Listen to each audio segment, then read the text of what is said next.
నాకేమనిపిస్తుందో తెలుసా, ఈ ఇంట్లో పెద్దమ్మగారు కాకుండా ఇంకెవరూ ఉపవాసం ఉండరేమో. చిన్న మేడం లీలలు ఎవరికి తెలుసులే. పోనీలే, నువ్వు ఇవన్నీ చేయడానికి అన్ని సిద్ధం చేసుకో. నేను నీకు సహాయం చేస్తాను. మరత్త, పెద్దమ్మగారి కోసం ఏం చేయాలో అవి నాకు చెప్పే అత్త. నేను వంట మొదలు పెట్టేస్తాను. ఈరోజు పెద్ద మేడం సార్ కోసం ఏమీ చెయ్యము. ఎందుకంటే పెద్ద సార్ కూడా అమ్మగారితో పాటు అట్ల తద్ది ఉపవాసం చేస్తారు. నిజంగానా అత్త? అరే బాలే, ఇది చాలా మంచి విషయం అత్త. ఒక భార్య తన భర్త దీర్ఘాయుషు కోసం పూజ చేస్తున్నప్పుడు ఒక భర్తకు కూడా బాధ్యత ఉంటుంది కదా. తన భార్య కోసం పూజ చేయాలి కదా. కానీ ఈ రోజు వరకు ఎవరికీ తెలీదు వాళ్ళిద్దరూ ఉపవాసం ఎలా ముగిస్తారు. ఈ సంవత్సరం కూడా ఇవి సరిగ్గా అలాగే ఉన్నాయా లేక పాడయ్యాయా? ఏమండి, వీటిలో మన గతం, మన అనుభూతులు, మన వాగ్దానాలు ముడిపడున్నాయి. మరి నేను వీటిని ఎలా పాడవనిస్తాను?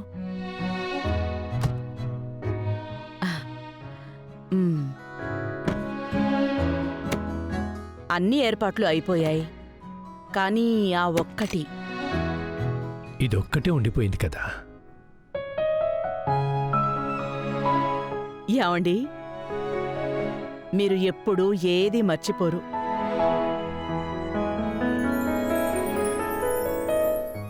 అరే, నిదానంగానండి.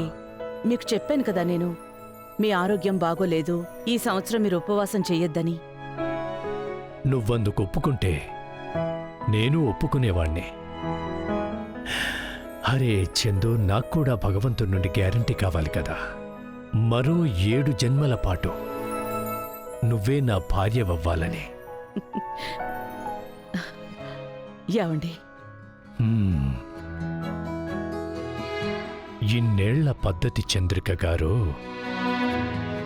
ఈ చిన్న చిన్న ఎదురు దెబ్బలకు పడిపోతుందా ఏంటి?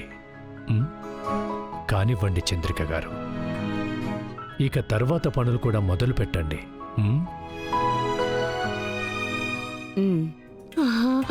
అయ్యో, ఎట్లా తద్ది తెలియడం లేదు. ఈ వ్రతాలు ఏ మహానుభావులు పెట్టారో ఏంటో. ఖచ్చితంగా అతనికి ఆకలి వేయని రోగం ఏదో ఉండుంటుంది. అయ్యో, ఆకలికి నాకు కళ్ళు తిరిగేలా ఉన్నాయి.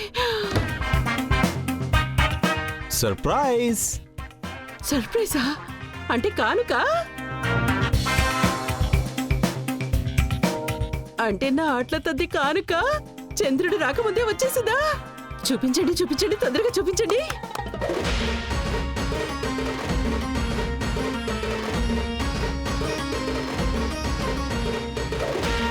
నాకు తెలుసు నీకు చాట్ పానీపూరి అంత ఇష్టం.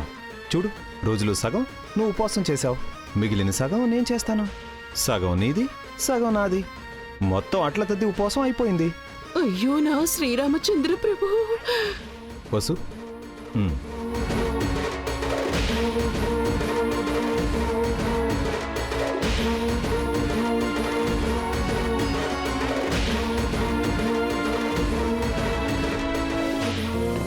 వసు, సారిక కోసం ఒక ప్లేట్ పానీపూరి ఇవ్వు.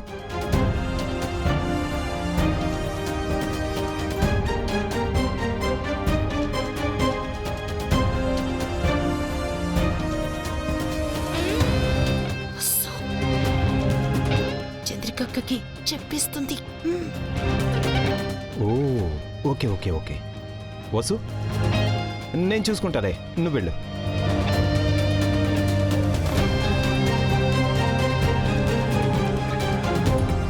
నేను బయట కాపలా కాస్తాను, ఎవ్వరికీ ఏమీ తెలియదు.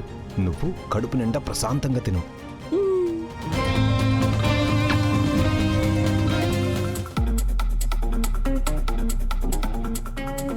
చిన్నానా, అమ్మ ఇంకా నాన్నగార్ల గదితో పాటు మీ గదికి కూడా కాపలా కావాలా ఏంటి? లేదవి, అలాంటిదేమీ లేదు.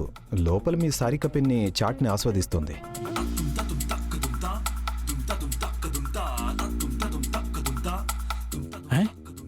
అంటే సారికాపిని ఉపవాసం ఉండదు. ఒకవేళ ప్రతి సంవత్సరం తన వ్రతం గనక పూర్తి చేసిందనుకో, 7 జన్మల వరకు నా మెడకు చుట్టుకుంటుంది.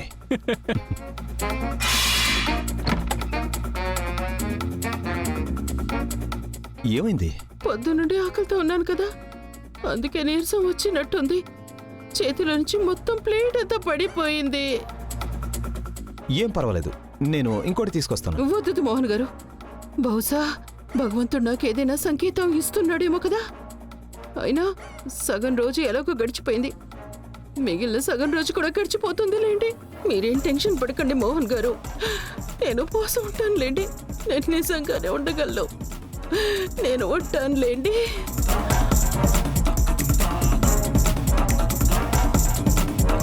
నా చెవులు గోడల కంటే బాగా పనిచేస్తున్నాయి లేండి. ఈ రోజు నేను ఈ ఉపవాసం పూర్తి చేసి తీరుతాను.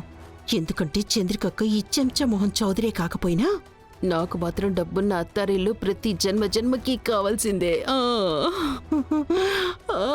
నాకు ఆకలేస్తుంది, ఎవరైనా అన్నం పెట్టండి అయ్యా. అంతా నేను చూసుకుంటాను, మీరు మీ ఇంటికి వెళ్ళండి. అరే కానీ గిని ఏం లేదు, మీరు వెళ్ళండి వెళ్ళండి. మీరు కూడా. అరే సావిత్రి అత్త, మీరు కూడా వెళ్ళండి. కానీ వసు, అయ్యో కానీ నువ్వు ఇవన్నీ ఒక్కదానివేలా? అత్త, అన్ని నేను చూసుకుంటాను. మీరు ఎలా నేర్పించారో నేను సరిగ్గా అలానే చేస్తాను. మీరు ఇంకా వెళ్ళండి వెళ్ళండి వెళ్ళండి.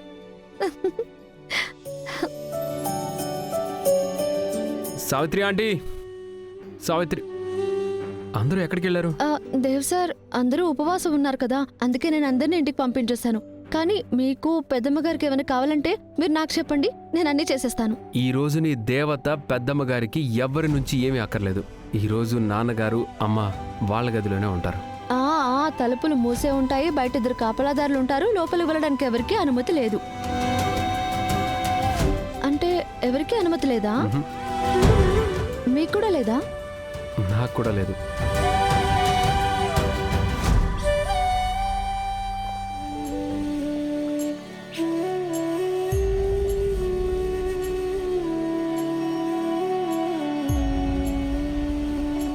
మీరేం చేస్తున్నారండి? ఇంక చాలా అయిపోయింది. చందు, 25 క్రితం నాటి మన మొదటి అట్లతద్ది జ్ఞాపకాలన్నీ నువ్వు జాగ్రత్తగా పెట్టావు. ఇదే మన ప్రతి అట్లతద్దిని ఇంకా స్పెషల్గా చేసేస్తుంది. స్పెషల్ ఎందుకంటేనండి, ఎందుకంటే మీరు స్పెషల్ కాబట్టి. తెలుసా చందు, ఈ పొంగలి నుంచి ఆ రోజుల నాటి సువాసన వస్తోంది. అప్పుడు మన దగ్గర డబ్బు లేదు, హోదా లేదు, కానీ నీ తోడు మాత్రమే ఉంది. నిజం చెప్పాలంటే అదే చాలు కూడా.